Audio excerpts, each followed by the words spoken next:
اللہ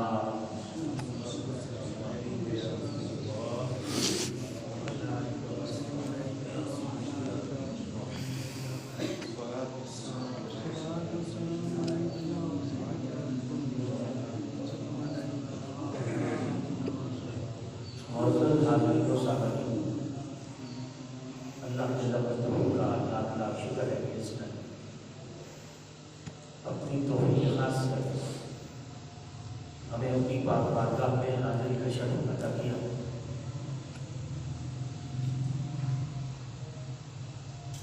میں نے آپ حضرات کی خدمت میں قرآن مجید کے جو الفاظ تلاوت کرنے کا شرف حاصل کیا ہے، ان میں اللہ رب العزت نے ماں باپ کے ساتھ نیکی اور اس نے سلوک کرنے کا ذکر کیا ہے۔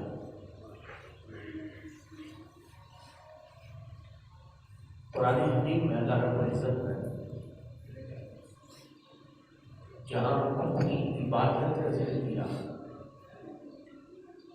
وہیں اللہ رب العزت نے والدین کی خدمت کرنے کا حکم دیا،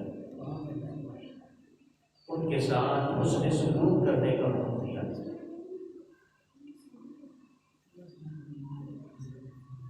قرآن حکیم میں اللہ رب العزت نے ارشاد فرمایا وَقَضَىٰ رَبُّكَ أَلَّا تَعْبُدُوا إِلَّا إِيَّاهُ وَبِالْوَالِدَيْنِ إِحْسَانًا۔ اللہ رب العزت نے یہ فیصلہ کر دیا کہ عبادت صرف اللہ کی جائے، چونکہ لائق عبادت وہی ذات جس نے ہمیں پیدا کیا، جس نے ہمیں وجود عطا کیا، جس نے ہمیں نعمتیں عطا کی اور ہمیں اشرف المخلوقات انسان پیدا کر دیا۔ اللہ کہتا ہے کہ عبادت صرف میری کی جائے، وَبِالْوَالِدَيْنِ إِحْسَانًا، اور والدین کے ساتھ اس نے سلوک کیا جائے، والدین کے ساتھ نیکی کی جائے۔ آگے کیا فرمایا؟ فرمایا إِمَّا يَبْلُغَنَّ عِندَكَ الْكِبَرَ أَحَدُهُمَا أَوْ كِلَاهُمَا، فرمایا ماں باپ دونوں کی ان میں کوئی ایک اگر بڑھاپے کو پہنچائے، اللہ کہتا ہے میں حکم دیتا ہوں اف، پھر ان کے آگے اف تک نہیں کہہ سکتا۔ مارنا پیٹنا تو الگ رہا، اللہ کہتا ہے اف نہیں کہہ سکتے۔ یہ اف سے کیا مراد ہے؟ اف سے مراد یہ جو ہم جب کسی سے ناراض ہوتے ہیں اپنی زبان میں ہوں کہتے ہیں، تو یہ ہے اف عربی میں۔ اللہ کہتا ہے کہ والدین کی آنکھیں اف تک نہیں کہہ سکتے۔ إِمَّا يَبْلُغَنَّ عِندَكَ الْكِبَرَ أَحَدُهُمَا أَوْ كِلَاهُمَا فَلَا تَقُل لَّهُمَا أُفٍّ وَلَا تَنْهَرْهُمَا، اللہ کہتا ہے دونوں یا ان میں کوئی ایک اگر بڑھاپے کو پہنچ جائے اف نہیں کر سکتے، ان کو جھڑک نہیں سکتے، وَقُل لَّهُمَا قَوْلًا كَرِيمًا، کہ والدین کے سامنے جب بھی بات کی جائے ادب کے ساتھ، محبت کے ساتھ، شفقت کے ساتھ۔ تو آج ہم دیکھتے ہیں کہ آج کی جو یوتھ ہے، نئی نسل ہے، کیا وہ اپنے والدین کے ساتھ یوں پیش آتی ہے جیسا اللہ کا قرآن کہتا ہے؟ توجہ طلباء، میں ایک حدیث عرض کرتا ہوں کہ جس میں تاجدار کائنات نے قرب قیامت کی 72 علامتیں بیان کی تھی۔ فرمایا حذیفہ بن یمان میری امت کو بتا دینا کہ جب 72 علامتیں پائی جائیں، 72 علامتیں پائی جائیں، تو پھر میری امت کو بتا دینا قیامت کا وقت قریب آ گیا۔ ہم تو یہ سمجھتے ہیں نا کہ مریں گے، قبر میں جائیں گے، قیامت کے دن اٹھیں گے تو پھر ہم دوزخ میں جائیں گے یا کوئی جنت میں جائیں گے۔ تاجدار کائنات کی حدیث پاک ہے، حضور نے فرمایا وقت ماتت قیامت ہو، فرمایا جو مر گیا اس کی قیامت شروع ہو گئی، مرتے ہی قیامت کے مرحلے شروع ہو جاتے ہیں۔ تو عن حذیفہ بن الیمان رضی اللہ تعالیٰ عنہ قال رسول اللہ صلی اللہ تعالیٰ علیہ وسلم من اقتربت الساعۃ واثنتان وسبعون خصلۃ، فرمایا جب یہ 72 علامتیں پائی جائیں تو میری امت کو بتا دینا قیامت کا وقت قریب آ گیا۔ میں 2 علامتیں عرض کروں گا، 2 علامتیں میں عرض کروں گا۔ یہ تاجدار کائنات نے وہ کیا علامتیں بتائی تھیں؟ توجہ طلباء، والدین کے بارے میں جو تاجدار کائنات نے فرمایا کہ اولاد نافرمان ہو جائے، وہ دوسری علامت۔ پہلی علامت کیا بتائی حضور نے؟ فرمایا کہ جب تم لوگوں کو دیکھو امات الصلاۃ، کہ جب میری امت کے لوگ نمازیں مارنے لگ جائیں، نمازیں فوت کرنے لگ جائیں، تو سمجھنا قیامت قریب آ گئی۔ آج ہم دیکھتے ہیں میجارٹی اکثریت ایسے بندوں کی ہے جو نمازیں مان دیتے ہیں، ان کی یہاں کوٹھیوں کی اہمیت ہے، ان کے یہاں پلاٹوں کی اہمیت ہے، ان کے یہاں زمین خریدنے کی اہمیت ہے، ان کے یہاں جائیداد بنانے کی اہمیت ہے، ان کے یہاں بچوں کی شادی اس کی اہمیت ہے۔ فکر نہیں تو نماز کی فکر نہیں، فکر نہیں تو اللہ کے آگے جھکنے کی فکر نہیں۔ تو فرمایا اذا امات الصلاۃ، جب لوگوں کو دیکھو میری امت کی اکثر جب نمازیں قضا کرنے لگ جائے تو سمجھنا بربادی کا وقت آ گیا۔ یہ اکثر شادی کے موقعوں پر بڑے بڑے لوگ اس کی نمازیں چھوڑ دیتے ہیں،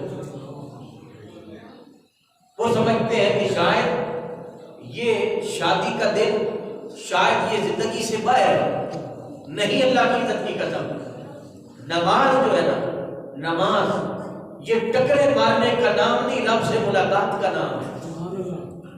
حیدر کرار کہتے ہیں، علی المرتضیٰ فرماتے ہیں، آپ فرماتے ہیں کہ جب میری طلب ہو نا کہ میں رب سے باتیں کروں تو کہتے ہیں میں نماز شروع کر دیتا ہوں، اور کہتے ہیں جب میری طلب یہ ہو کہ رب مجھ سے باتیں کرے تو کہتے ہیں پھر میں مصطفیٰ کا قرآن شروع کر دیتا ہوں۔ تو نماز رب سے ملاقات کا نام ہے، رب سے ملاقات کا نام ہے۔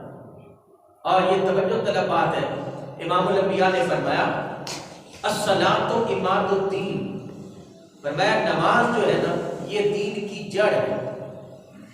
جڑ سمجھتے ہیں روٹ، درخت بغیر جڑوں کے کھڑا نہیں ہو سکتا۔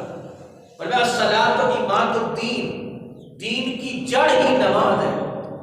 من اقامہا اقام الدین، جس نے نماز کو قائم کیا اس نے دین کو قائم کیا۔ ومن ہدمہا ہدم الدین، اور جس نے نماز کو چھوڑا، نماز کو قائم نہ کیا، اس نے دین کی عمارت کو گرا دیا۔ آج دیکھتے مسجد ویران ہے۔ ایک کلاس لگی تھی، ایک ٹیچر پڑھا رہے تھے، ایک ٹیچر کہتے ہیں بچوں یہ بتاؤ نماز کون کون نہیں پڑھتا؟ بچے معصوم ہوتے ہیں۔ ایک نے کہا نماز وہ نہیں پڑھتا جسے نماز پڑھنا نہیں آتی۔ یہ بات تو ٹھیک ہے نا کہ وہی نہیں پڑھتا جسے نماز پڑھنا نہیں آتا۔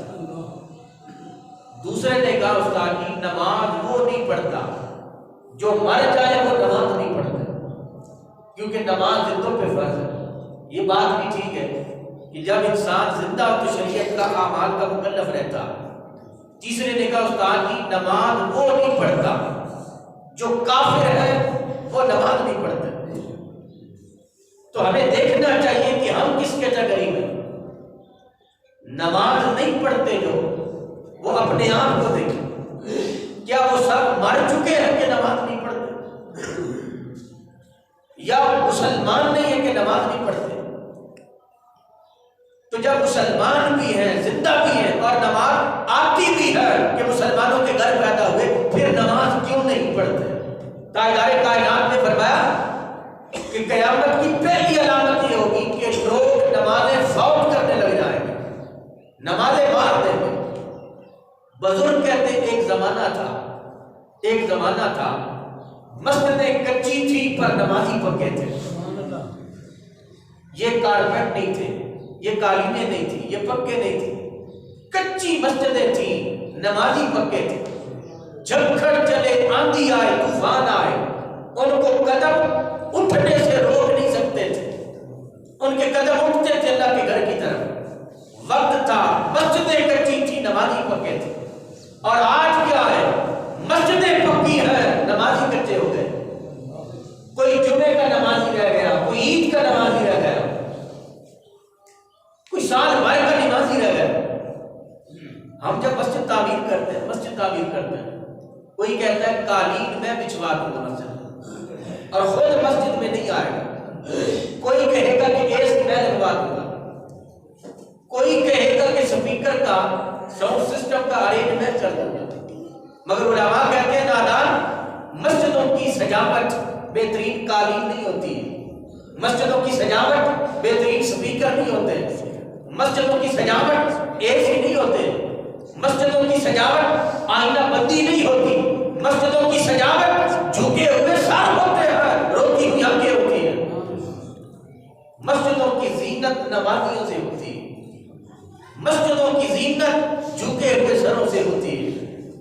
تو آج دیکھ لیں حضور کی امت میں جا رہی تھی، مسجد کی طرف نہیں آتی. اور پتہ ہے تاجدار کائنات کے ارشاد گرامی کیا ہے؟ امام الانبیاء فرماتے ہیں روئے زمین پر سب سے بہترین جگہ اگر دیکھنا چاہو تو خدا کے گھر ہے، اور سب سے بدترین جگہ وہ بازار ہے. تو آج دیکھ لیں مسجدیں ویران ہے، بازار آباد ہے. ہم کہتے ہیں نا جی آپ مارکیٹ میں جائیں، اللہ نہ کرے آپ کا کوئی مقدمہ بن جائے، عدالت میں جائیں، ہاسپٹل میں جائیں، تو آپ کہتے ہیں نا کہ بھئی ہر جگہ پہ بہت زیادہ رش ہے، بازاروں میں رش ہے، مارکیٹوں میں رش ہے. تو میں کہتا ہوں ایک جگہ ایسی ہے جہاں پہ رش کوئی نہیں ہے، وہ خدا کے گھر ہے کہ جو ویران ہو چکے ہیں. اور تاجدار کائنات کیا فرماتے ہیں کہ جب محلے کے لوگ مسجدیں ویران کرتے ہیں، مسجدیں اس کے لیے بدعا مانگتی کہ اے اللہ جیسا مجھے انہوں نے ویران کیا تو ان کے گھر ویران کر دے، ان کے گھر ویران کر دے. اس لیے تاجدار کائنات نے فرمایا حذیفہ بن یمان میری امت کو بتا دینا جب میری امت کے لوگ نماز قضا کرنے لگ جائے، نماز فوت کرنے لگ جائے تو سمجھنا ہلاکت کا وقت قریب آ گیا. میں آپ کو ایک حدیث سناتا ہوں. صحابہ کرام کی نمازوں کا حال کیا تھا؟ حضور کے جوان صحابی، میں نے آپ کو شاید پہلے بھی بتایا تقریر کا مقصد قوم کی تربیت ہوتا ہے. ہم نے تو تقریر کا مقصد قانون